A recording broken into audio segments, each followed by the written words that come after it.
That's why she told you to come here.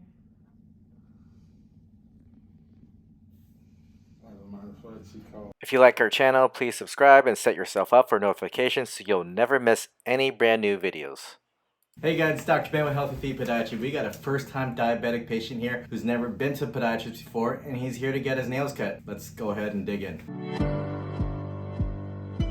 So this gentleman, in his 60s, has never been to a podiatrist before.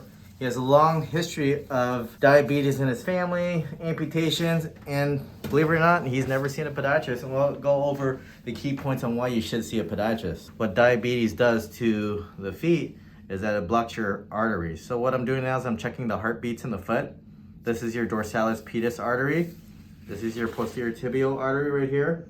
You should have a strong heartbeat on both, but I'm finding that in this foot, I can't really feel it as much. And that means there's decreased blood flow.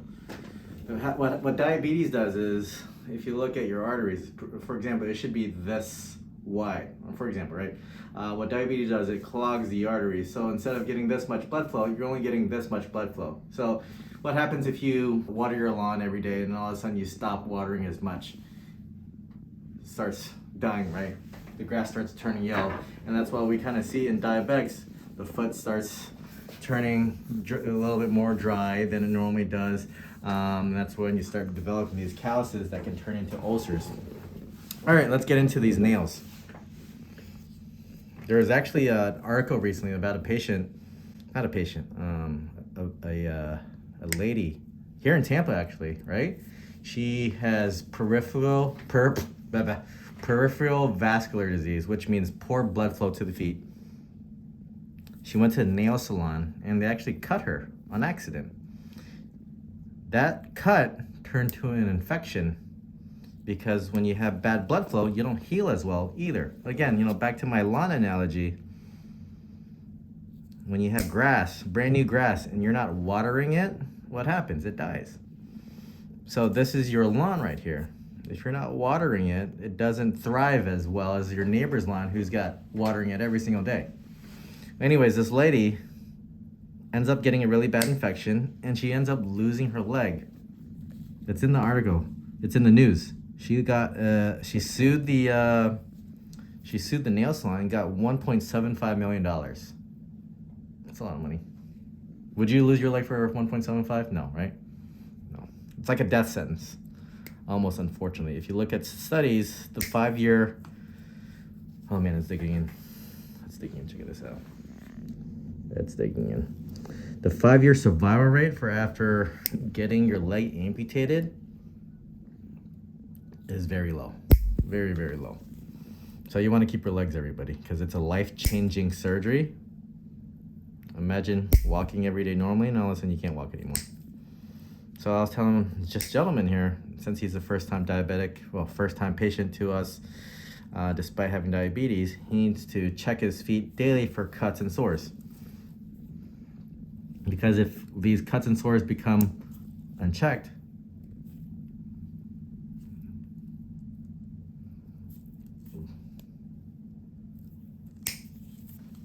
it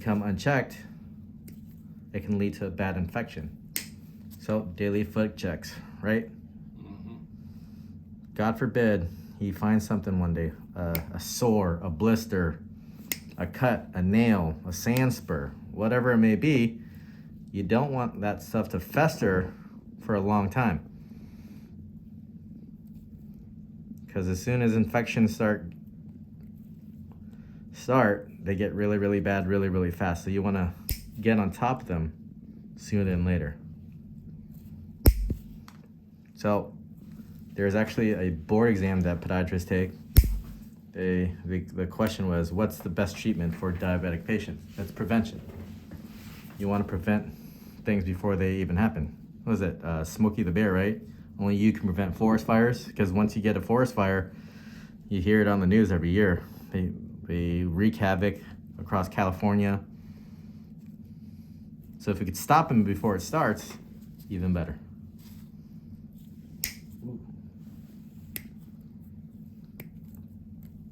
So what are you gonna do every day from now on? Check my feet. Check your feet, easy. If you guys get nothing else from today, you need to check your feet. If you have bad blood flow, from diabetes. You don't smoke, do you? Okay, good. So, because smoking constricts your blood vessels even more. Nicotine is a vasoconstrictor. So diabetes will knock out half your blood flow, if not more. On top of smoking will make it even worse. So we're just cleaning out all this nail debris right here. We get a curette in there a little bit later. Okay, let's go next door. So I always get this question a lot. Is it safe for me to go to a nail salon? Yes and no. It all depends. I have nothing against nail salons. Absolutely nothing at all. I love nail salons. But if you have a lot of health issues, probably best to avoid them. Again, people with bad blood flow. If you're a long-standing diabetic, right, with chronic diabetes, you probably have some sort of peripheral vascular disease, or PVD. That's when you're at risk. The last thing you want is you run into somebody who doesn't know what they're doing. They cut you, right? They're too aggressive. And then that's when you end up with an infection, and we don't want that.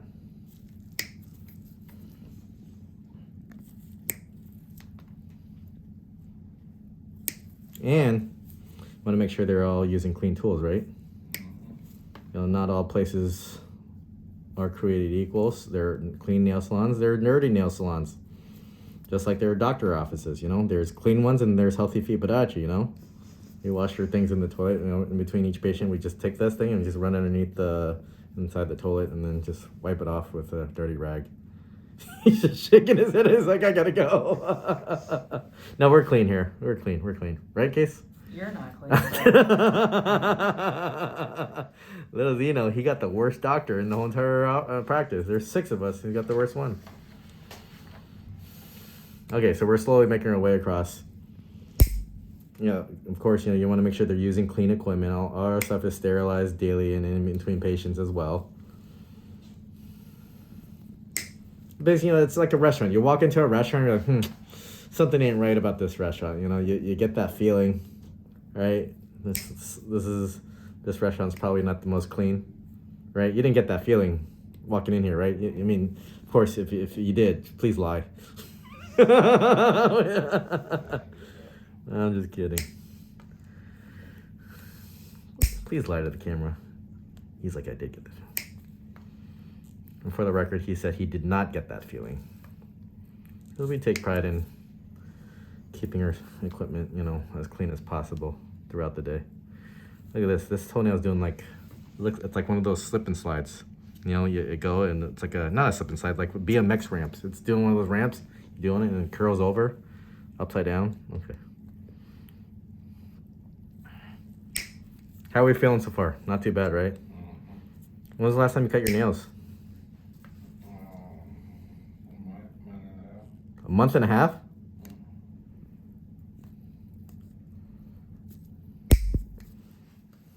Okay. So we're working at it. Yeah, so you want to make sure you go to a nail salon that's clean. A lady that you trust, right? Lady or guy, you've been to them several times and they know what they're doing. They know their limits, Or if you go to a busy nail salon and you see, they're like super busy and there's people waiting, but there's a person sitting in the corner that, that's not taking care of anybody, don't use that person, right? I got a haircut once. I went to like a busy hair barbershop and there was like an hour wait, but this guy sitting in the corner, like, he can cut your hair. I was like, all right, sure, fine. That was probably the worst haircut I ever had in my life. I still have a picture somewhere, but it was like short on one side, lopsided on the other. I'm pretty sure he had no idea what he was doing. I could have done a better job. We're gonna get underneath these nails too and get all this crud out, all this fungal debris.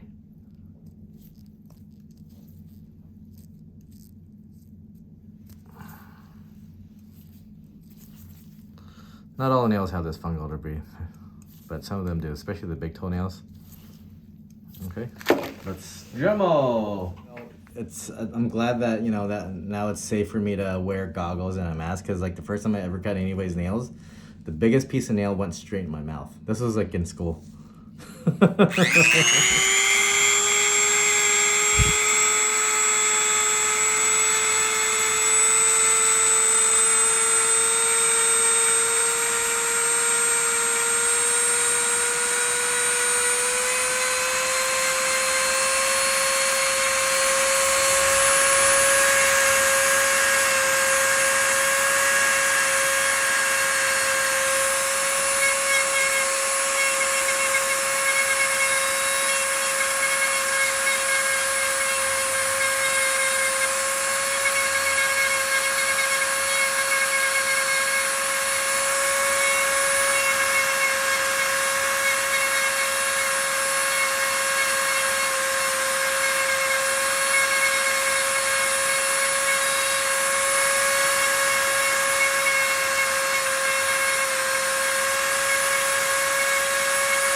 Much better.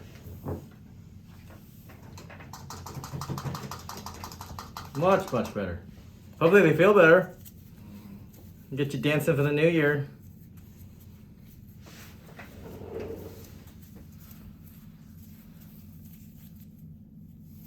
All right, that looks like you bruised it doing something.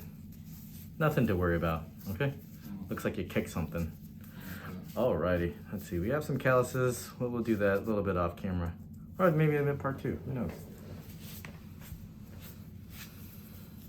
Okay, let's just... Tickle, what was that? Still tickles though. Hey, there you go. Still got some feeling. Okay, let's do like a little run through case. Much better, huh? Flip this side. We'll get a little bit cleaner. Not bad. Not bad. All right. Well, anyways, thanks for tuning in, guys. Thanks for letting us videotape. Be sure to like and subscribe to our YouTube channel. Happy New Year to everybody. Be safe. Don't hold any fireworks in your hands. And I'll see you guys next time. Bye.